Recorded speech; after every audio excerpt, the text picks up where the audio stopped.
Yes 9th class let us do exercise 1.6 और इसमें हमें क्या सिखा रहे हैं, देखिए law of exponents of real numbers. तो रियल नंबर्स के जो एक्सपोनेंट्स होते हैं, जैसे when we are writing a raise to the power n, this is the base and this is the power, this is the exponent power. तो इसके कुछ laws के बारे में हम आज लर्न करेंगे। देखिए, if the base are same and the numbers are getting multiplied, तो उनकी पावर्स आपस में जुड़ जाती हैं। लेकिन अगर नंबर बेस सेम है, पावर्स अलग अलग हैं, डिवाइड हो रहे हैं, तो किस तरीके से होगा, उनकी पावर्स घट जाएंगी, m माइनस n हो जाएगा। And a raise to the power m and बाहर खड़ा है n, तो दोनों पावर्स आपस में मल्टीप्लाई हो जाएंगी। ओके बेटा, and a raise to power m, b raise to power n, इस तरीके से हमारी दो अलग अलग पावर्स हैं, तो सेम पावर्स हैं, तो ए बी की पावर m हो जाती है। राइट बेटा, यस, ए बी की पावर हमारी क्या हो जाती है, m हो जाती है। Now when it is written like that, a raise to power m under the root और बाहर n है, तो इसका मतलब a की पावर m तो है ही, और नीचे एक 1/n से भी मल्टीप्लाई हो रहा है। देखिए कैसे होता है, इसको हम लिखते हैं a की पावर 1/2। अगर यहाँ पर 3 भी लिखा होगा तो कैसे लिखेंगे, a की पावर 1/6 हो जाएगी। 1/2 तो था ही, 1/3 भी आ गया, सो a की पावर 1/6। ओके बेटा, and if it is written like that, a square, यहाँ पर 3 है, तो कैसे करेंगे, तो हम करेंगे a raise to the power 2/3। तो ये बातें आपको एक्सरसाइज 1.6 के लिए समझनी बहुत ज़रूरी है। ये लॉज कि अगर दोनों मल्टीप्लाई हो रहे हैं, बेस सेम है, पावर्स अलग अलग हैं, जुड़ जाएंगे। अगर पावर्स अलग अलग हैं, बेस सेम है, डिवाइड हो रहे हैं, तो पावर्स घट जाएंगी। और अगर इस तरीके से ब्रैकेट के बाहर पावर्स लिखी है तो मल्टीप्लाई हो जाएंगी। अगर दोनों बेसिस अलग अलग है, पावर सेम है, तो दोनों बेस की सेम पावर हो जाएगी। और अगर इस तरीके से लिखा है तो ये रेज़ टू पावर m/n हो जाएगा। और ये सारे जो लॉज ऑफ एक्सपोनेंट्स हैं, इनको समझना बहुत ज़रूरी है, ताकि आप एक्सरसाइज 1.6 आराम से कर सकें। ओके बेटा, yes 9th class, now let us see examples of the exercise 1.6। देखिए फर्स्ट क्वेश्चन में क्या कहेगा, 2 raise to power 2/3 into 2 raise to power 1/3। देखिए 2 बेस सेम है, तो पावर्स दोनों जुड़ रही हैं, 2/3 प्लस 1/3, सो इसका एलसीएम लेंगे तो 3/3 आ जाएगा, एंड 3/3 होता है 1, 2 raise to power 1, so answer आया 2। तो बेटा जब बेस सेम होते हैं तो पावर्स अगर मल्टीप्लाई हो रही है तो पावर्स जुड़ जाएंगी। अब देखिए क्या है दूसरा second question, second part, 3 raise to power 1/5, 4 बाहर है, ये दोनों पावर्स मल्टीप्लाई हो रहे हैं, इसलिए आंसर आ गया 3 रेज़ टू पावर 4/5। नेक्स्ट देखिए, ये डिवाइड का क्वेश्चन है, ये हमने किया था बाहर पावर खड़ी है उसका क्वेश्चन। अब ये देखिए पावर्स डिवाइड हो रही हैं, जब पावर्स डिवाइड हो रही हैं, बेस सेम होता है, तो पावर्स आपस में घट जाती हैं। 1/5 माइनस 1/3, एलसीएम आया 15, so 3 minus 5/15, so we are getting 7 raise to power -2/15। देखिए माइनस आ गया, और इसको हम इस तरीके से भी लिख सकते हैं 1/7 टू रेज़ टू पावर 2/15। ये आंसर आ गया हमारा। ओके बेटा, जब पावर माइनस होती है तो उसका आंसर होता है, ये जो नंबर है वो 1/, हो जाता है, इसका भी आपको ध्यान रखना है। नेक्स्ट देखिए, जब हमारे अलग अलग बेसिस हैं, 13 raise to power 1/5, 17 raise to power 1/5, दोनों को मल्टीप्लाई कर दीजिए, and we are getting 13 into 17 raise to power 1/5। इन दोनों को मल्टीप्लाई करेंगे, you will get 2 to 1 raise to power 1/5, और ये हो जाएगा हमारा आंसर।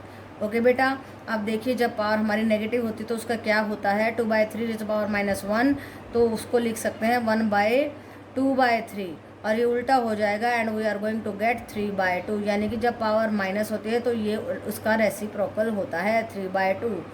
ओके बेटा, yes 9th class, let us see question number first of exercise 1.6। और क्या पूछा गया, देखिए ध्यान से, 64, इसको हमें सिंप्लीफाई करना है।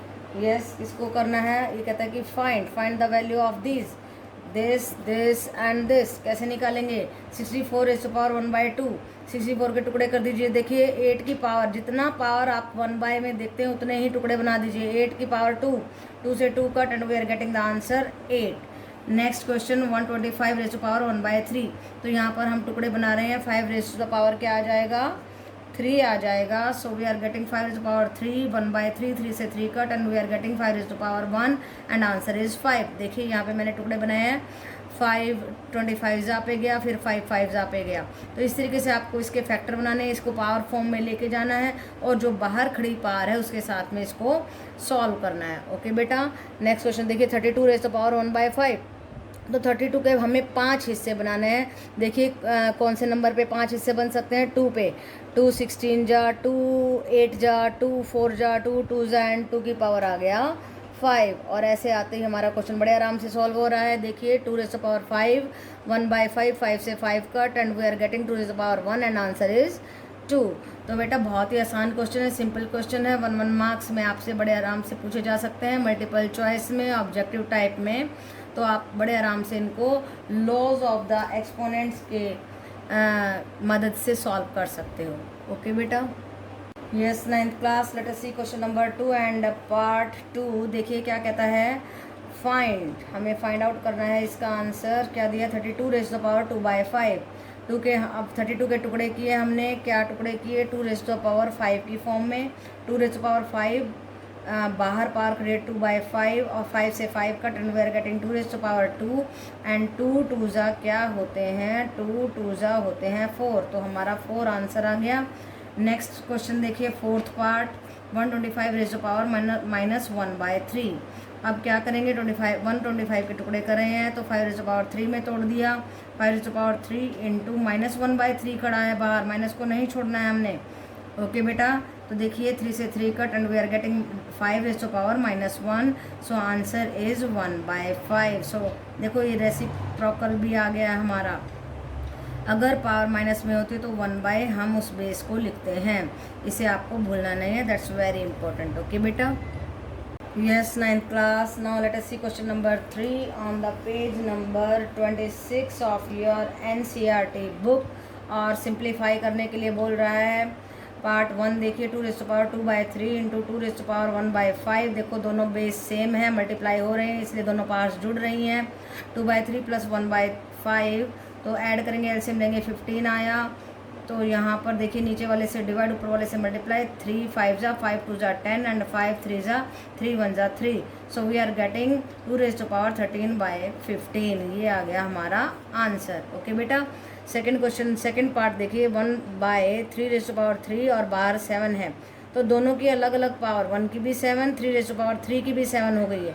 अब देखिए 1 की तो 1 ही रहेगी. 3 raised to power 7 और 3 मल्टीप्लाई हो जाएंगे और बन जाएगा 3 raised to power 21. तो ये आ जाएगा हमारा आंसर. ओके बेटा. थर्ड पार्ट देखिए. 11 raised to power 1/2, 11 raised to power 1/4. देखो बेस सेम है, दोनों डिवाइड हो रहे हैं, इसलिए पार्ट्स आपस में घट जाएंगी. 1/2 माइनस 1/4. एलसीएम लिया 8.